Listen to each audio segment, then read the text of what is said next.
اللاعب الذي انتقل إلى نادي الهلال بالتأكيد في الصفقة التي ستكون ربما هي الأسخن في هذا الموسم. أرحب فيك كابتن سعد الحارثي. الآن أصبح سعد الحارثي تحت لقب نجم نادي الهلال أو لاعب نادي الهلال، يمكن حتى تسرعنا في هذه المسألة، لكن بسألك مباشرة كابتن، كيف تعلق الآن على هذا الموضوع؟ ربما هي حاجة تحدث للمرة الأولى، دعني أقول، انتقال ما بين نادي جماهير لجماهيري في عصر الاحتراف الحديث. تعليقك أنت كلاعب انتقلت من النصر إلى الهلال. أولا بسم الله الرحمن الرحيم والصلاة والسلام على نبينا محمد. الحمد لله على كل شيء. يعني أنا انتقلت من نادي كبير نادي النصر إلى نادي كبير أيضا نادي الهلال، والأهم بالنسبة لي الآن يعني لا يعني لعل الجميع يعني سوف يتكلم زي ما قلت أنت إنه من نادي، يعني ناديين بينهم، يعني زي ما تقول نادي الديربي اللي بينهم، أو النادي المنافس الأول ومنافس تقليدي.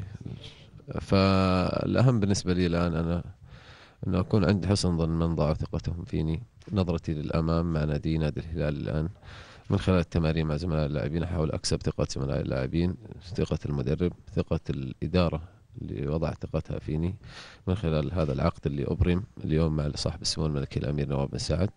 إن شاء الله بإذن الله أتمنى يعني أنه أتوفق مع نادي الهلال، والتوفيق بيد الله سبحانه وتعالى. إحنا علينا إن شاء الله أن نبذل كل ما بوسعنا ونقدم كل ما لدينا إن شاء الله. النادي وضع ثقته فيني، ويعني من أمس يعني في جماهير زملاء يعني سابقين هلاليين يعني كانوا يباركوا لي، قلت يعني لسه باقي إلى الآن، لكن إن شاء الله بإذن الله تباركوا لي إن شاء الله وأنا أحقق البطولات مع نادي الهلال.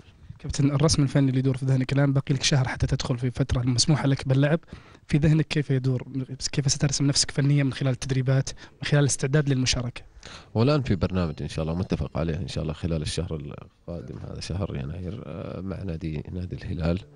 في أحد الكوادر الفنية موجودين مع المدرب الهلالي، سوف يشرف على تدريبي يعني ما بين تمارين لياقية بدنية، وإن شاء الله بإذن الله أنه سوف تكون هي الانطلاقة إن شاء الله مع نادي الهلال. آخر سؤال، الرقم، اتفقتوا على الرقم الفانيلا اللي سترتديه في الهلال؟ والله لسه إلى الآن ما فيه، يعني هو يكفي أنك ترتدي شعار الهلال يعني حتى لو من غير رقم إن شاء الله. بس طلع كلام إنه 14.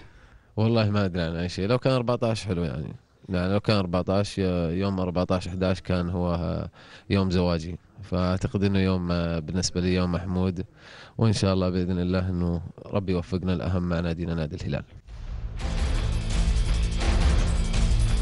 كابتن